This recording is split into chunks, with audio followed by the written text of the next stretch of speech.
Maravilha, vamos dar continuidade aqui com mais uma aula da nossa Escola Bíblica Dominical. Vou iniciar com uma oração. Convido a todos também para me acompanhar nessa oração, fazer aqui um momento de entrega ao Senhor, desse momento. Pai querido, Pai amado, primeiramente eu te louvo e te agradeço por mais essa rica oportunidade que o Senhor nos dá aqui para sermos ensinados com a Tua Palavra. Muito obrigado, Senhor.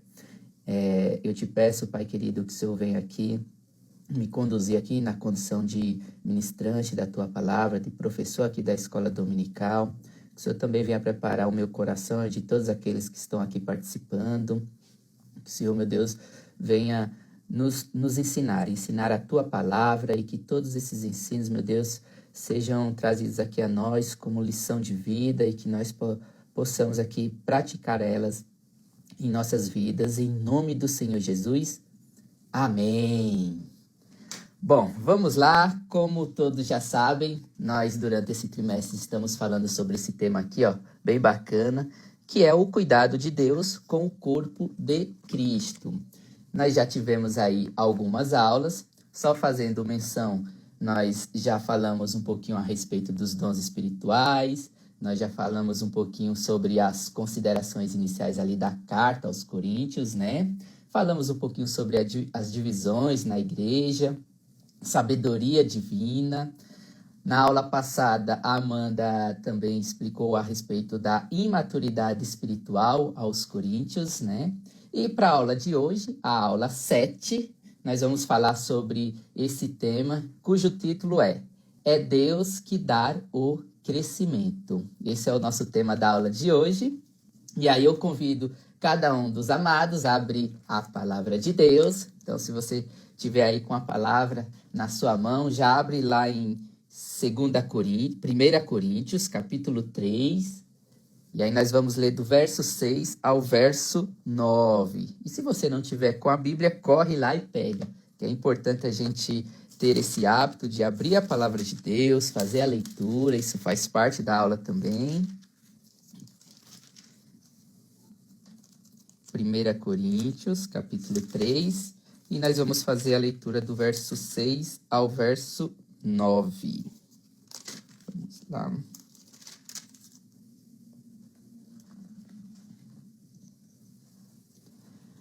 Bom, aqui na versão que eu leio, diz assim, ó. Porque ainda sois carnais. É do verso 6. Eu plantei, Apolo regou, mas Deus deu o crescimento. Pelo que nem o que planta é alguma coisa, nem o que rega, mas Deus que dá o crescimento. Ora, o que planta e o que rega são um, mas cada um receberá o seu galardão segundo o seu trabalho. Porque nós somos cooperadores de Deus. Vós sois lavoura de Deus e edifício de Deus. Amém. Bom, dentro desse tema nós temos o texto áureo, e o texto áureo é o que está lá no verso 6, o primeiro versículo que nós fizemos a leitura, que reiterando aqui diz assim, ó, eu plantei, Apolo regou, mas Deus deu o crescimento, né? Então é importante aqui já extrair nessa parte introdutória uma lição, que é, todos nós somos cooperadores.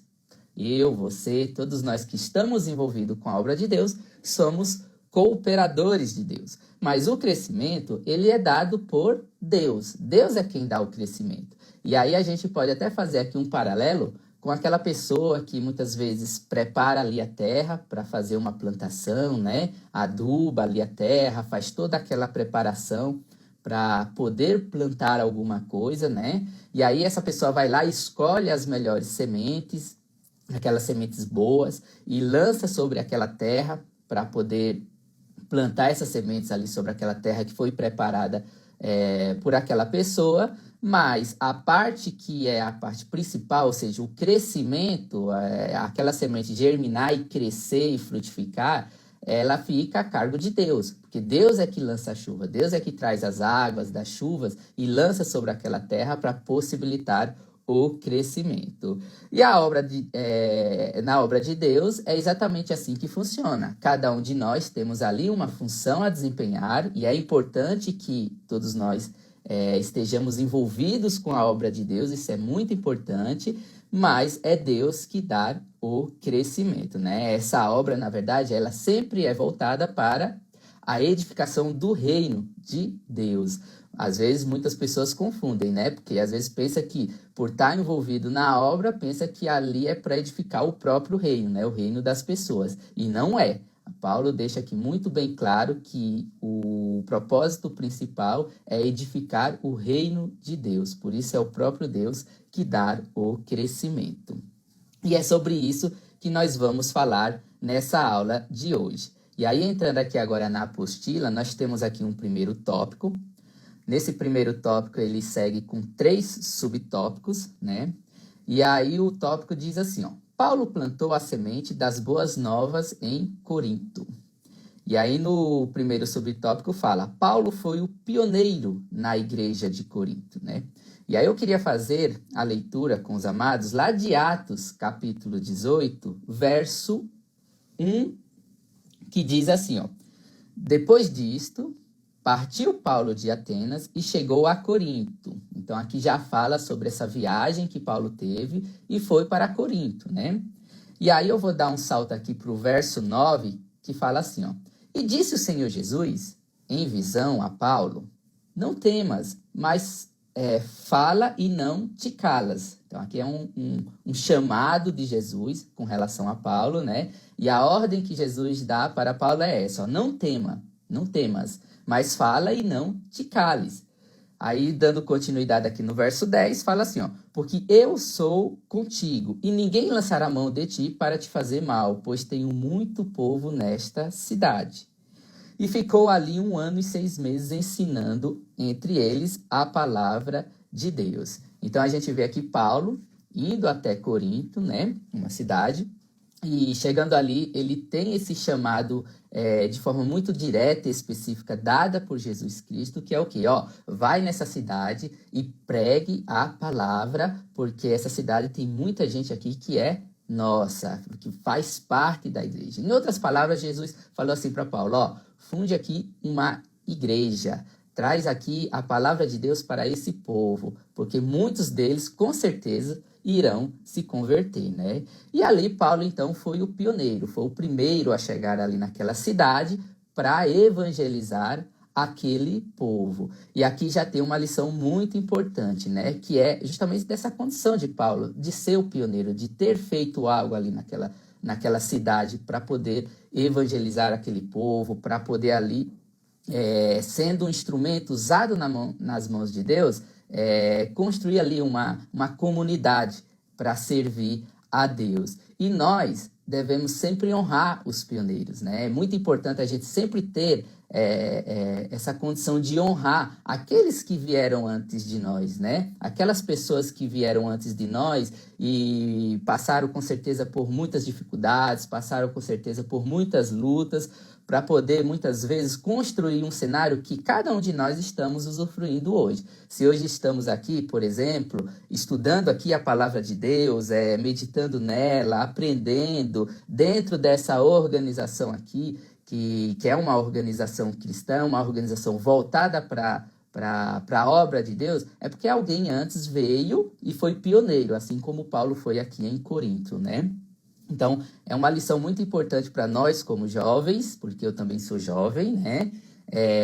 Sempre reconhecer e honrar as pessoas que vieram antes de nós. Isso a gente pode fazer menção tanto daqueles que vieram ali na igreja primitiva, mas também daqueles que faz parte ali das gerações mais próximas da gente, certo? Então, Paulo foi o pioneiro, né, o primeiro que semeou as boas novas ali naquela cidade de Coríntio. E quando a gente dá continuidade aqui na leitura do capítulo 18 lá de Atos, a gente percebe também que Paulo sofreu muitas perseguições. Essas perseguições, a palavra de Deus fala que foi inclusive dos próprios judeus. Os judeus que não acreditavam, não queriam seguir aquilo que era pregado por Paulo, então perseguia Paulo, né? enquanto ele tentava ali ministrar a verdadeira palavra para aquele povo, né? Só que algo muito importante que aconteceu é a perseverança de Paulo, né? Paulo perseverou naquela cidade. Ele perseverou em obediência àquele chamado de Jesus. Jesus chamou ele e falou, não te cales. Em outras palavras, vem para cá, fala tudo o que tem que ser dito com relação às boas novas, com relação à verdadeira palavra de Deus. Ensina esse povo a meu respeito, não temas. Persevere nisso daqui. E Paulo obedeceu, Paulo perseverou. Paulo não ficou preso às perseguições, Paulo não ficou preso às dificuldades que ele encontrou ali, mas ele perseverou. E o resultado disso foram muitos convertidos. Muitas pessoas se converteram, né? Muitas pessoas ali reconheceram Cristo como o único Senhor e Salvador de suas vidas. Muitas pessoas ali começaram a se envolver na obra, com fé, até porque era uma cidade assim que vivia muito a cultura do mundo e passaram então a ter uma vida voltada para Deus, para a obra de Deus, né?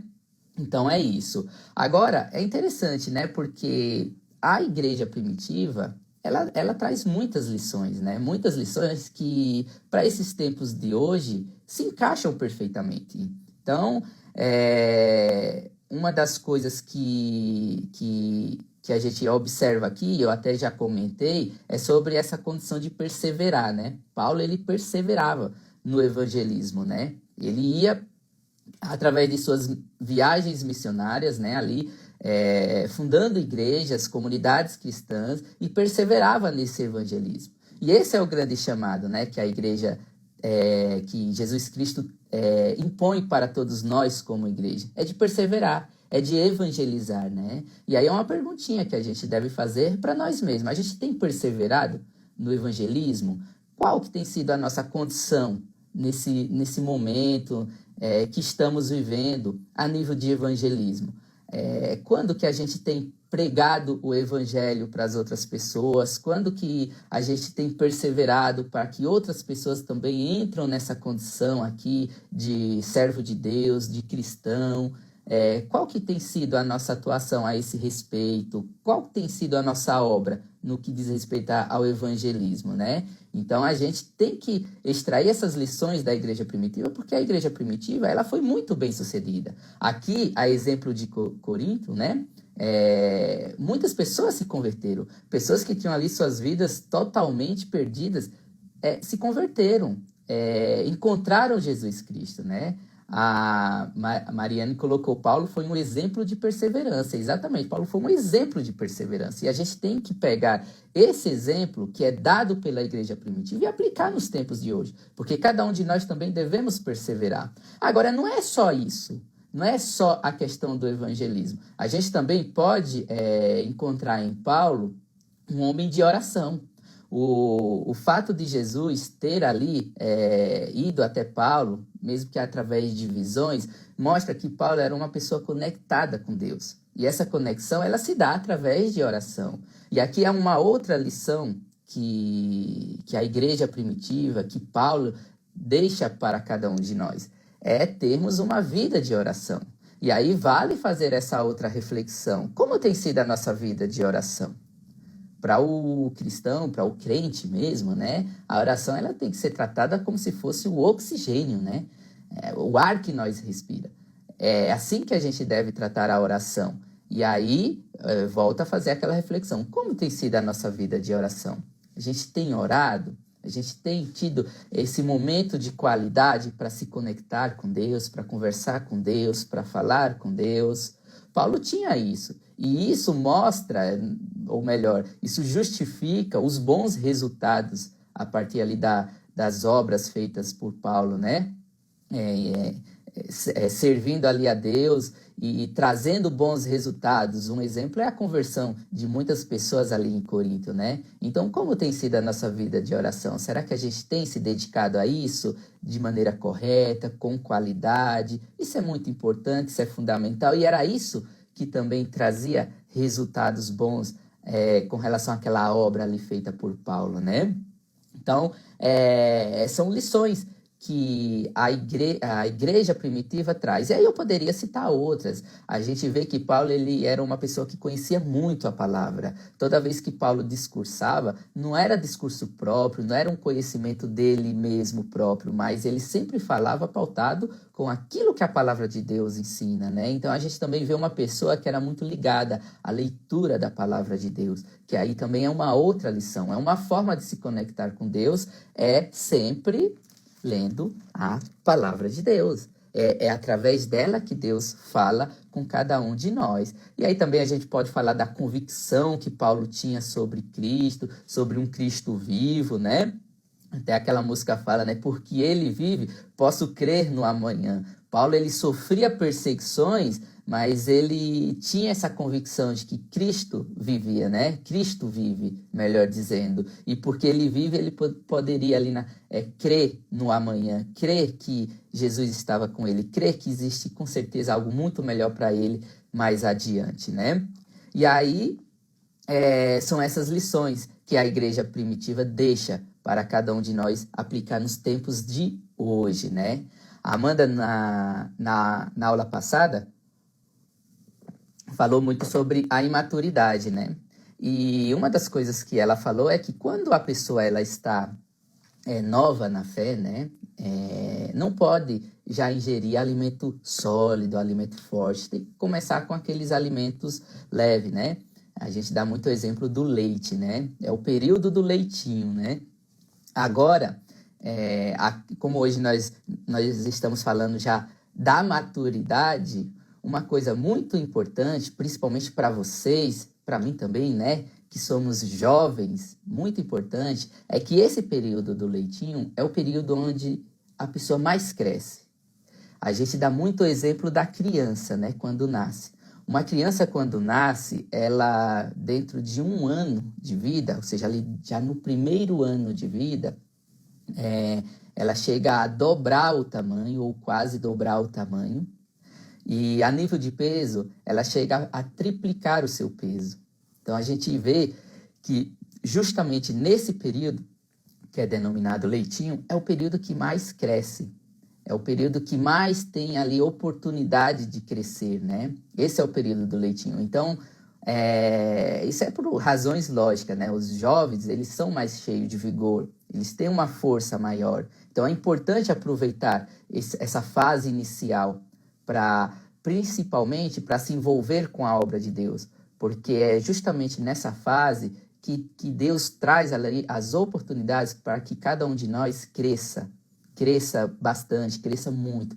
E isso vale para tudo, né? Isso vale para os projetos de vida, né? É nessa fase que a gente tem que se dedicar nos estudos, porque a gente vai estar com mais vigor para estudar, para construir uma carreira, né? Essa é a fase principal que cada um de nós, jovens, devemos aproveitar, porque é a fase de vigor, né? E é essa a lição que Paulo traz aqui, né? Paulo, desde o início do seu ministério, ele se dedicou muito, muito à obra de Deus. E isso, com certeza, trouxe muitos frutos. Cresceu muito a obra de Deus, né? Agora, dando continuidade aqui, no segundo tópico, fala assim, ó. Paulo não parou de plantar, mesmo na ausência. Então, Paulo, ele não ficou para sempre ali em Timóteo, né? Nós fizemos lá a leitura de Atos, capítulo 18, e lá fala que Paulo ficou por volta de 1 ano e meio. Então, Paulo precisou sair até mesmo para construir outras comunidades cristãs, né? Ele saiu fundando igrejas ali pela região, né? Só que, mesmo distante, Paulo sempre tinha aquela atenção voltada para a igreja de Corinto, ou melhor, para todas as comunidades ali da qual ele passou, da qual ele ajudou ali a construir, né? E isso mostra que Paulo não era aquela pessoa que cumpria tabela, porque às vezes a igreja está cheia de gente que está lá apenas para cumprir tabela, né? Paulo, ele se envolvia com a obra de Deus de maneira sincera, de maneira verdadeira. Ele tinha amor pelas pessoas, ele tinha amor pela igreja. Então, quem ama, cuida. E aí Paulo, mesmo distante, mesmo tendo que fazer outras viagens, tendo que cuidar de outras coisas em outras cidades, ele sempre tinha essa dedicação, esse cuidado com a igreja de Corinto e com todas as igrejas ali, as comunidades que foram constituídas ali na região. E essa é também a grande lição, né? Quem ama, protege, né? Paulo sempre tinha esse cuidado de proteger o seu próximo, de proteger a igreja de Cristo. E essa deve ser também a nossa condição, né? De sempre estar protegendo uns aos outros. É isso que Paulo nos ensina, né? A igreja, ela não pode ser tratada como uma simples tabela. O Aislan não pode vir aqui apenas porque estava escalado para ministrar a aula. O Aislan tem que vir aqui com sinceridade. O Aislan tem que vir aqui imaginando que a Mariane vai ser beneficiada com o ensino da palavra de Deus, que o Natan vai ser beneficiado aqui com o ensino da palavra de Deus, ter o cuidado com eles, com o Lucas, com todos que estão aqui, amar cada um deles, né? Fazer isso daqui com amor, e não vir aqui apenas cumprir uma escala do tipo, vai lá e ministra uma aula, mas não, tem que ter essa sinceridade, e assim é para todos nós. Não adianta só cumprir tabela, mas se envolver com sinceridade, verdadeiramente, cuidando um dos outros, né? Tendo esse cuidado um para com os outros, né? E aí no tópico 3 fala assim, ó, Paulo deu graças pelo crescimento sólido dos coríntios, né? E aí esse foi o resultado, né? Um crescimento sólido. Lá em 2 Coríntios, capítulo 8, eu vou fazer aqui a leitura do verso 3 ao verso 4, que diz assim, ó, porque segundo o seu poder, o que eu mesmo testifico, e ainda acima do seu poder, deram voluntariamente, pedindo-nos com muitos rogos a graça e a comunicação deste serviço, que se fazia para com os santos. Aqui no capítulo 8, Paulo ele agradece porque essa igreja, a igreja de Coríntios, ela chega a um grau de maturidade. E esse grau de maturidade, ele é muito percebido quando eles se juntam, eles se reúnem ali e começam a angariar fundos, ou seja, valores, bens, para poder ajudar outras comunidades de Israel que estavam precisando. Então, ali vira uma questão de solidariedade, né? A igreja, ela se une verdadeiramente, né? Ela se une e aí ela constitui ali fundos, constitui ali valores, alimentos, para poder ajudar outras comunidades. E quando a gente faz aqui a leitura do capítulo 8 de 2 Coríntios, isso foi tão marcante que as demais comunidades da região, elas também se empolgaram e fizeram a mesma coisa. Agora, veja bem, a gente está falando de uma igreja que tinha se dividido, né? Nós tivemos aí uma aula anterior e falamos de uma igreja que estava dividida, estava com partidarismo, estava com imaturidade, como a Amanda bem ministrou na aula passada. E aí essa igreja começa a se envolver da forma correta com a obra de Deus, né? Paulo, inclusive, escreve uma carta questionando os falsos ensinos, questionando os falsos mestres que estavam ali, de uma certa forma, desviando aquela igreja da verdade, né? Então, ele escreve essa carta e aí o resultado é esse, é uma igreja que amadurece, né? Uma igreja amadurecida. E a principal característica que se observa aqui é essa, né? É dela se unir para poder ajudar as pessoas que precisam, né? Ou seja, parte de uma divisão para uma união, e uma união sempre ali, ó, pensando no coletivo, pensando em ajudar as outras pessoas, né? Então, se a gente quer crescer, nada melhor do que fazendo isso, cuidando do próximo, cuidando de alguém que esteja precisando, né? Eu pego muito como exemplo uma pessoa que uma vez me procurou. Essa pessoa, ela me procurou porque ela estava numa situação delicada financeiramente, ela estava realmente precisando de uma ajuda financeira e ela então me procurou para que eu pudesse ajudar. Só que aquele momento não era um momento assim tão adequado para me poder ajudar aquela pessoa, não era um momento assim propício, porque eu também estava numa situação um pouco delicada, né? Só que assim, por mais que você não tenha muitas condições, alguma condição você vai ter de ajudar a pessoa. E eu então resolvi ajudar aquela pessoa. E, foi muito interessante que, ao se dispor em ajudar aquela pessoa e começar a se envolver, mesmo com pouco, mesmo tendo assim muito pouco mesmo a oferecer, eu com essa pessoa consegui conquistar aquilo que era um sonho meu, que era ter um escritório de advocacia. Hoje essa pessoa é meu sócio, nós temos junto um escritório de advocacia. Então, no final das contas, eu acho que em vez de eu ajudar essa pessoa foi que acabou me ajudando, porque a força dela foi fundamental para que esse sonho realmente seja realizado.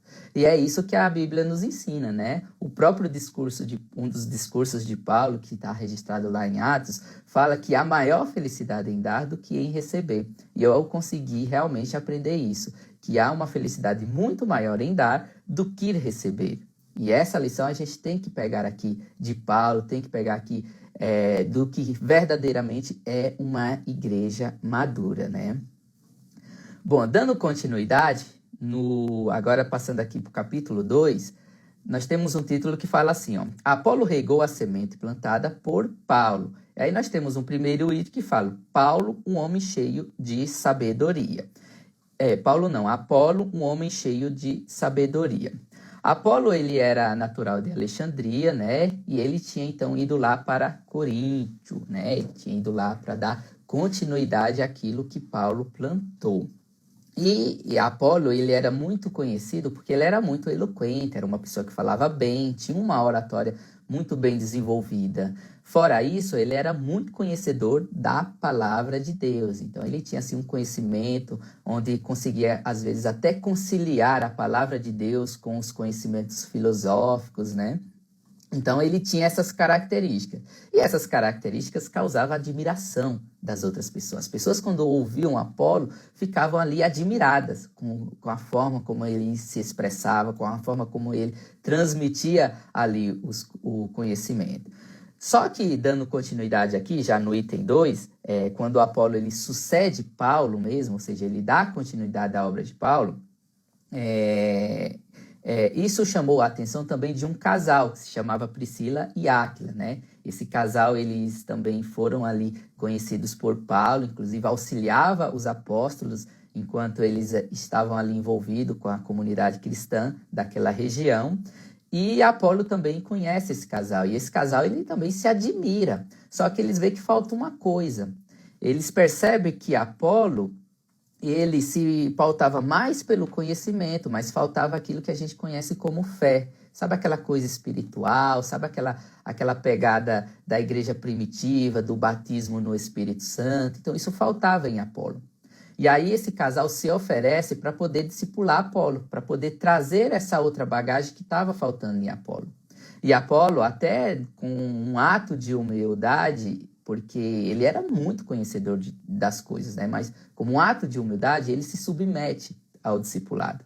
Ele então resolve ali se submeter aos pés de Priscila e Áquila para poder aprender ali a palavra de Deus, né?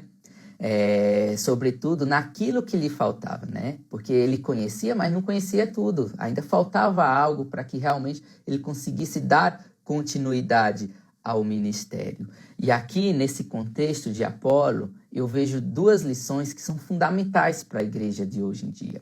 O primeiro é a importância de ser discipulado.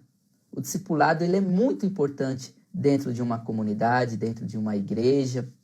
E se submeter ao discipulado é fundamental. Todos nós devemos se submeter ao discipulado. E esse discipulado pode ser, por exemplo, a escola bíblica aqui, onde cada um de nós sempre estamos aqui aprendendo alguma coisa da parte de Deus, mas pode também ser aquele discipulado proposto pelo o seu líder, né? Isso é muito importante, é muito fundamental. E a outra lição é a importância de fazer discípulo, porque uma vez que a gente consegue ali construir aquela bagagem de ensino da palavra de Deus, envolvido num discipulado, aí a gente também acaba assumindo a obrigação de transmitir, de fazer discípulos, né? E, inclusive, esse é um mandamento deixado pelo Senhor Jesus Cristo, né? Lá em Mateus 28, do verso 19 e 20, fala, portanto, ide. Ou seja, o ide está envolvido com o discipulado. Porque Porque aí, continuando, ele fala, fazei discípulos de todas as nações, batizando-os em nome do Pai, e do Filho e do Espírito Santo, ensinando-os a guardar todas as coisas que eu vos tenho mandado. E eis que eu estou convosco todos os dias até a consumação do século. Então, esse é o grande mandamento, né? Fazei discípulos. Então, ô jovens, se você, se foi proposto, por exemplo, pelo seu líder, um discipulado, essa proposta, ela é bíblica. A Bíblia é que propõe isso como mandamento, né? O discipulado, ele é fundamental. É no discipulado que a gente consegue aprender a palavra de Deus de forma ali genuína, de forma correta, coerente. Isso é fundamental. E com Apolo foi assim, né? Apolo, ele então se submeteu a esse discipulado, mesmo sendo um conhecedor da palavra de Deus, mesmo sendo ali o cara, né? Aquele cara que chegava, falava e todo mundo parava para ouvir. Mas ele se submeteu ao discipulado antes de assumir essas funções lá na igreja de Coríntios, né? E aí, ao se submeter a esse discipulado, ele com certeza adquiriu ali uma boa bagagem com Priscila e Áquila, né? Uma boa bagagem. E aí, ao chegar ali na igreja de Corinto, ele então conseguiu fortalecer a fé daquele povo, né? Tanto que lá também ele foi muito admirado por toda aquela comunidade, né? E aí, dando continuidade, no capítulo 3, fala assim, ó, a obra de Deus envolve muitos cooperadores. E aí, no item 1, fala, a obra de Deus é feita por cooperadores, e muitos cooperadores, né? Os cooperadores, eles sempre estão envolvidos com a obra de Deus, porque são os instrumentos usados por Deus para que a obra realmente aconteça. Lá em 1 Coríntios, capítulo 3, verso 9, que nós fizemos a leitura no início dessa aula, fala, porque nós somos cooperadores de Deus, vós sois lavoura de Deus e edifício de Deus. E aqui é interessante porque a gente sabe que naquele período de divisão que ocorreu num dado momento lá em Corinto, Paulo, ou melhor dizendo, aquelas pessoas se dividiram criando partidarismo, onde uns falavam, eu sou de Paulo, e outros falavam, eu sou de Apolo. E aí criou-se ali um partidarismo dentro da igreja, uma divisão dentro da igreja, a igreja não falava a mesma língua. Agora, isso foi provocado por Paulo? Não, isso não foi provocado por Paulo. Mas isso também foi provocado por Apolo? Também não. Muito pelo contrário. Os dois, tanto Paulo como Apolo, sempre se colocaram ali na condição de cooperadores. Os dois se consideravam um. Essa divisão foi provocada pelas pessoas diante da imaturidade que eles viviam ali naquele momento. Então, essa é outra lição que Paulo e Apolo deixam para todos nós como igreja, né? Somos cooperadores. Cooperadores para o reino de Deus e não para o reino de pessoas, é para o reino de Deus. Somos um só, todos nós aqui, ó, somos um só. O Nathan falou assim, ó, aprendeu para pôr em prática. Aí, quando a gente estava falando da parte de Apolo, né? E ele realmente colocou em prática, né, tudo aquilo que ele aprendeu. Porque ele, inclusive, poderia ter tomado partido quando pessoas começaram a olhar para ele ali como o cara, aquele cara, sabe? Ele poderia tomar partido, poderia tomar vantagem, mas não, ele tinha aprendido. Ele passou por um aprendizado antes. E ele, então, juntamente com Paulo, apenas se consideravam ali cooperadores. Os dois se consideravam um como igreja de Cristo Jesus, né? Somos cooperadores para o reino de Deus. Exatamente, Mari. Somos cooperadores para o reino de Deus e não para o nosso próprio reino. É para o reino de Deus. Amém? Bom, para finalizar, eles também tinham a disposição para servir, né? Uma grande lição aqui dada por Paulo, por Apolo, por todos aqueles que estavam ali envolvidos com a igreja primitiva. Disposição para servir. Cada um de nós temos que ter disposição para servir. Vale dizer que muitos querem cargos, mas deve saber que junto com os cargos vêm os encargos, junto com as autoridades vêm as responsabilidades, e nós temos que estar disposto a isso, aos encargos, às responsabilidades, né? É essa a lição que Paulo e toda a igreja primitiva deixou, né? A disposição que cada um devemos ter para com a obra de Deus. Amém, amados? Então é essa a lição de hoje. A grande lição aqui é que Deus dá o crescimento, mas cada um de nós devemos aqui se colocar na condição de cooperadores de Deus, se submeter aos ensinos da palavra de Deus, a essas lições dadas pela igreja primitiva, vida de oração, meditação na palavra de Deus, batismo no Espírito Santo, disposição para a obra, mesmo em tempos de dificuldade, perseverar nesse evangelismo. É isso que traz o crescimento, é assim que Deus usa a vida de cada um de nós para que nós possamos crescer. Amém, amados? Deus abençoe e até a próxima aula.